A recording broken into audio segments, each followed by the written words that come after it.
하나님의 말씀 누가복음 24장 36절부터 마지막 53절까지 저와 여러분이 한 절씩 교독하도록 하겠습니다. 누가복음 24장 36절부터 53절까지 말씀입니다. 이 말을 할 때에 예수께서 친히 그들 가운데 서서 이르시되 너희에게 평강이 있을지어다 하시니 그들이 놀라고 무서워하여 그 보는 것을 영으로 생각하는지라. 예수께서 이르시되 어찌하여 두려워하며 어찌하여 마음에 의심이 일어나느냐. 내 손과 발을 보고 나인 줄 알라. 또 나를 만져보라. 영은 살과 뼈가 없으되 너희 보는 바와 같이 나는 있느니라. 이 말씀을 하시고 손과 발을 보이시나 그들이 너무 기쁨으로 아직도 믿지 못하고 놀랍게 여길 때에 이르시되 여기 무슨 먹을 것이 있느냐 하시니 이에 구운 생선 한 토막을 드리니 받아서 그 앞에서 잡수시더라.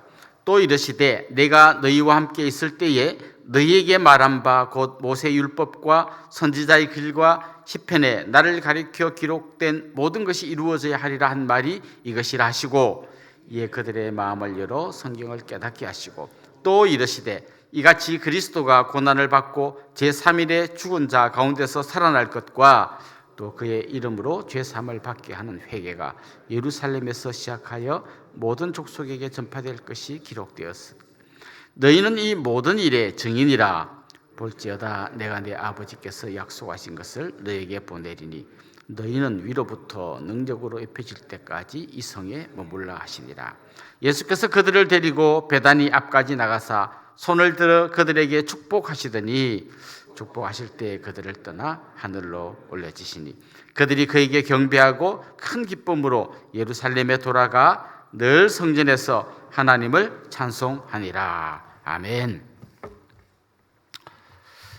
1987년 그때가 한참 독재 정권이 많은 사람들을 힘들게 할 때입니다. 그때 서울대 다니던 박종철이라는 학생이 경찰에 붙들려가서 물고문을 당해가지고 죽었습니다.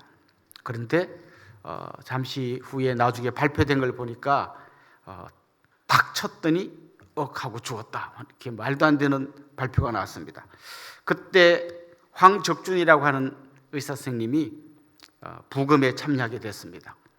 정권에서는 그에게 봉투도 주고 계속해서 압력을 넣어서 그냥 이게 뜻밖의 사고였다고 발표하라고 했습니다. 한데 이 황적준이라는 분이 발표했습니다.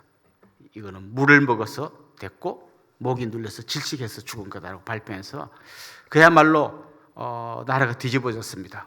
6월 항쟁의 큰 어떤 한 실마리가 된 사건이 이 사건입니다. 분명히 현장에 가서 본 사람이 있습니다. 보고 끝나면 그걸로 끝이었을 텐데 그 목격자가 증인이 되면서 정말 그 좋지 못한 일이 온 세상에 알려지게 되었습니다. 오늘 본문이 우리에게 말씀하시는 내용이 좀 그런 주제입니다. 예수님의 부활을 목격한 사람은 그걸로 은혜 받고 끝나면 안 되고 증인으로 나서야 한다라는 것을 오늘 본문이 이야기해 줍니다. 예수님이 처음 부활했을 때 제자들은 그 부활 사실을 믿지 않았습니다. 수많은 사람들이 이야기가 자꾸 나오죠. 여인들이 가서 예수님 부활을 목격했다 하고 엠마오로 가던 제자들이 돌아와서 우리가 예수님 만났다고 할 때 제자들이 이게 뭔가 막 진짜 부활한 건가 아닌가 그러고 있을 때 오늘 본문에 보면 예수님께서 제자들 가운데 나타나셨습니다. 그리고 뭐라 그럽니까? 너희에게 평강이 있을지어다. 사실 이 평강이라는 이 샬롬이라고 하는 건 이스라엘 사람들이 많이 하는 인사입니다. 그런데 예수님이 나타나셔서 그냥 흔히 하는 인사, 얘들 안녕 하는 이 정도 인사가 아니라 오늘 주님이 말씀하신 이 평강은 우리 인간들이 겪고 있는 모든 어둠과 절망과 죽음과 죄의 모든 권세를 십자가 위에서 다 짊어지시고 그들에게 진정한 평강을 주시는 그 주님께서 제자들에게 하신 인사입니다.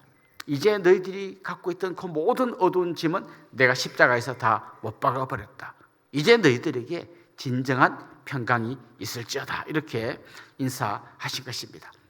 그 인사를 보면서도 제자들은 유령인가? 유령인가라고 생각했습니다. 그런데 예수님 분명히 말씀하셨습니다. 나는 손과 발이 있는 육체를 가지고 있는 사람이다. 내 손과 발을 보고 나인 줄 알라. 또 나를 만져보라. 영은 살과 뼈가 없으되 너희 보는 바와 같이 나는 있느니라. 만져보라. 육신의 부활이라는 것을 이야기해 주셨습니다. 그리고 생선도 한 토막 가져오라고 해서 드십니다. 그렇게 예수님은 완벽한 육신의 부활 하셨다는 걸 제자들에게 보여주셨습니다. 그리고 설명하셨습니다. 구약 성경 율법과 선지자와 시편에 나를 생각하며 기록한 모든 말씀이 성취되었다고 말씀하십니다. 그리고 앞에 말씀에 보면 엠마오 마을로 가던 제자들에게도 그 율법과 선지자, 시편, 구약의 말씀을 갖고 설명했던 것처럼 지금 오늘 이 제자들에게 나타나신 예수님도 구약 성경이 전부 다 예수님에 대하여 증언하는 것이라고 말씀하고 있습니다. 그러니까 예수님의 부활은 어쩌다 부활이 아닙니다. 오래전부터 치밀하게 계획했는데 그 계획한 그대로 예수님께서 부활했다는 것을 이야기합니다. 결국 제자들과 큰 기쁨의 만남을 갖고 있는 것이 오늘 본문의 내용입니다. 그런데 예수님은 그 감격적인 현장에서 제자들에게 이렇게 말씀하셨습니다. 47절 48절 한번 보십시오. 또 그의 이름으로 죄사함을 받게 하는 회개가 예루살렘에서 시작하여 모든 족속에게 전파될 것이 기록되었으니 너희는 이 모든 일의 증인이라 말했습니다. 증인이라. 그들을 예수님께서 증인으로 세우셨습니다. 그들은 처음에 목격자였지만 이제 단순한 목격자가 아니라 이것을 다른 사람들에게 증거하는 증인이라고 말씀하셨습니다. 그런데 한편 생각하면 이건 굉장히 놀라운 은혜입니다. 지금 예수님이 너희는 증인이라 말하는 이 사람들이 어떤 사람들입니까? 예수님 잡혀갈 때 다 도망간 사람들입니다. 예수님 모른다고 부인하던 사람들입니다. 뿐만 아닙니다. 부활하신 예수님이 나타났다고 해도 안 믿는 사람들입니다. 그럼에도 불구하고 예수님은 그들을 계속해서 세워가십니다. 한 사람 한 사람 끝까지 포기하지 않고 그들을 정말 주님의 사람으로 세워가십니다. 깨닫지 못하면 설명해서 깨닫게 해주십니다. 도마처럼 만져봐야 믿겠다. 그 못자국에 손을 넣어봐야 믿겠다. 그럼 넣어봐라. 의심하는 사람에게는 증거를 들이대시고 또 믿지 못하는 사람에게는 믿게 해주시고 끊임없이 예수님은 세우셔서 마침내 이들이 증인이 되게 해주십니다. 이것을 바울은 이렇게 설명했습니다. 충성되다고 여겨주셨다라고 말합니다. 충성되지도 않은 사람을 충성되다고 여겨주시고 그들을 증인으로 세우셨다라고 말합니다. 아마 이기는 우리들 중에서도 내가 증인이 되어야 된다 그러면 나의 부족함 때문에 나의 연약함 때문에 난 못할 것 같습니다 라고 말할 때 오늘 본문은 우리에게 그렇게 말씀해 주십니다. 제자들도 정말 자격 없는 사람이었고 부족한 사람이었지만 주님께서 그들을 세워주셨습니다. 그렇게 해서 주님은 그들을 증인이라고 하셨습니다. 그리고 특별히 말씀하십니다. 성령을 보내주시겠다고 말씀하셨습니다. 너희들의 힘으로 하는 것이 아니라 성령을 보내주실 때 그 성령의 능력을 힘입어서 증인의 사명을 감당해라 이렇게 말씀해 주신 거죠. 그런데 여기 증인이라고 하는 이 말은 순교자라는 말하고 같은 단어입니다. 증인이라고 하는 이 헬라어 단어가 또 어떨 때는 순교자라고 하는 그런 의미로도 사용됩니다. 사실 증인은 그냥 가서 그냥 아무 일도 없다는 듯이 이야기하는 그 정도로 끝나는 게 아니라 자기의 생명을 걸고 복음을 전하는 자들입니다. 많은 선교사님들이 우리 주위에 있습니다. 그분들 이야기를 들으면 정말 보통 마음으로 할 수 없는 수많은 이야기들이 있습니다.